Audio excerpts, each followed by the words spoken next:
I have been just an avid follower of Dogwood Alliance for all these years. And I mean, you really own my heart. So thank you.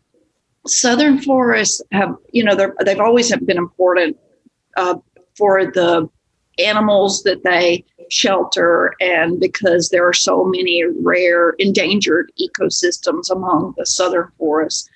But I think they're more important than ever now, with us looking climate change in the face, being in the middle of or at the beginning of this climate emergency. I think that at the core of my being, trees were what I was put on earth to protect, to talk about protecting, to lobby for. In your writings, you've talked about the loss of the longleaf pine ecosystem and this just incredible ecosystem that used to be so prevalent in the southern coastal plain, and the loss of that to industrial pine plantations. We talk about industrial landscapes, and we picture industrial landscapes as being cities with lots of factories or the coast of Louisiana. And yet, if you drove through my landscape of South Georgia, you would think this is salt of the earth agricultural land. I realize I live in the middle of industrial landscapes. They're drenched with Roundup.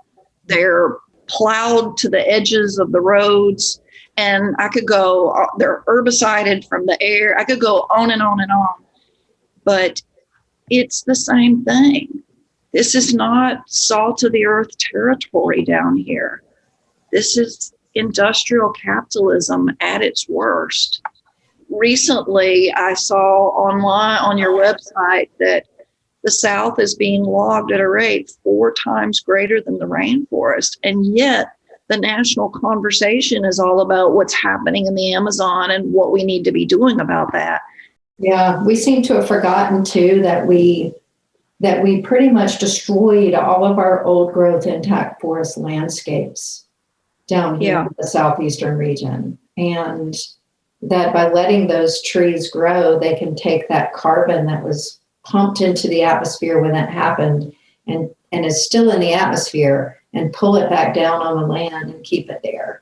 So it's a really important time right now to bring forests into the conversation also, because, technology can only take us so far.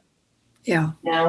We need nature for our survival. Yeah. Our health of our people and the health of the planet is just so intricately tied to the health of nature.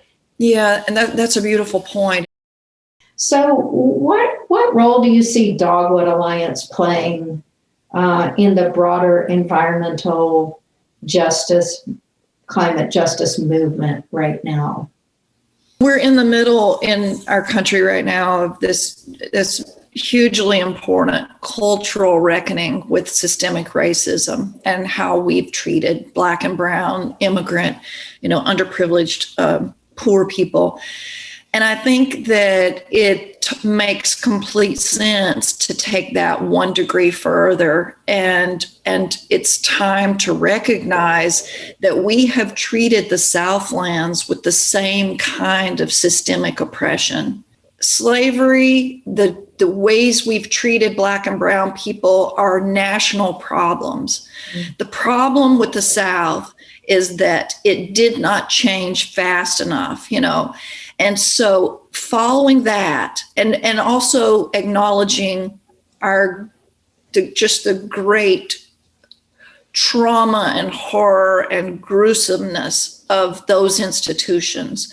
Mm-hmm. But in many ways, we became kind of a woodlot for the nation, and so I still think that shame gets transferred to this region as a whole. And so the South gets left out of this crazily important conversation about what we're doing to its nature. I see that same sort of progression of a region that was, seated in injustice from the beginning, and the way that settlers treated nature and people has persisted throughout this 400 years of, colonization of the United States.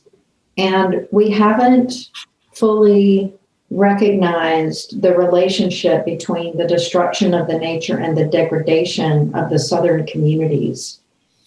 Well, I think Dogwood Alliance is just uniquely positioned from this long history of genius in the way that you research the problem, the challenge, and also genius in the way that you strategically envision solutions for it. So, and not just that, there's the tenacity of the group, even the things like the kindness that's embedded in the organization, the love that's in it. I think all those things just uniquely position Dogwood Alliance to really do as it's been doing. I mean, you have been mostly the sole voice for ending industrial clear cutting and protecting southern forests. And I think that puts you in the point position going forward.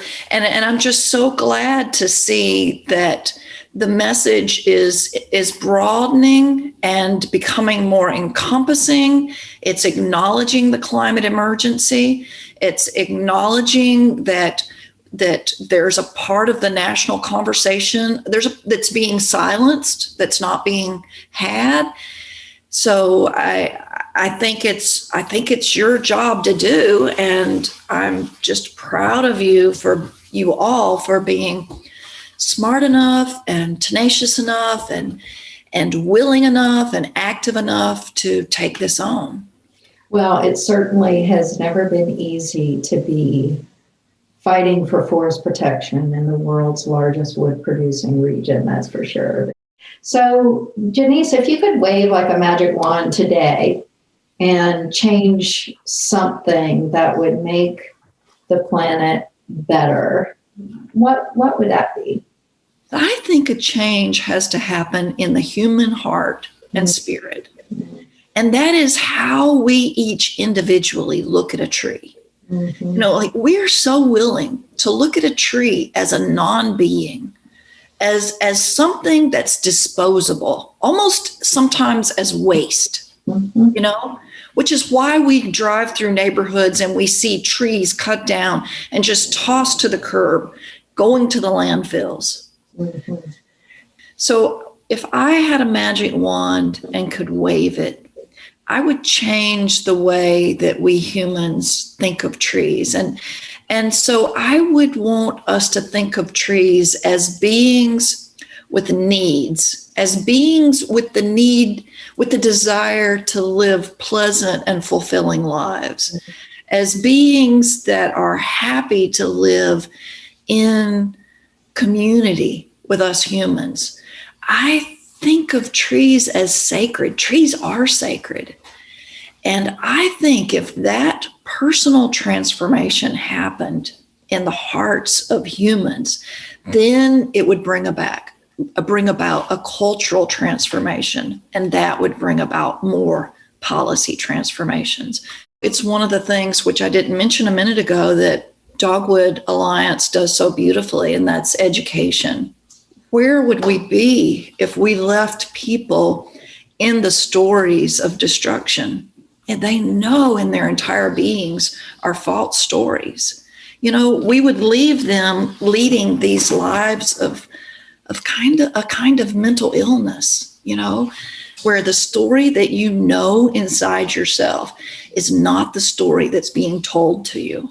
I deeply appreciate you bringing to the magic wand discussion, getting back to what's in our hearts, what we know is right and wrong, and being able to relate and have good relations with the natural world and with trees is such an important part of what needs to change in our society for us to get beyond this ecological and moral crisis that we're in right now. your message is getting through that if we keep ignoring the value of trees in mitigating the climate emergency, we do so at great peril to human life and life on Earth.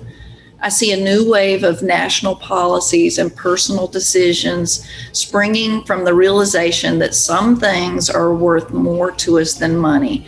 No price tag can really be put on a tree. So thank you.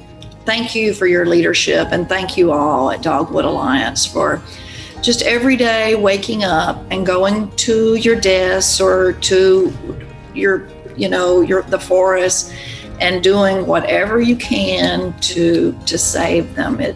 It's just vital work, and I thank you.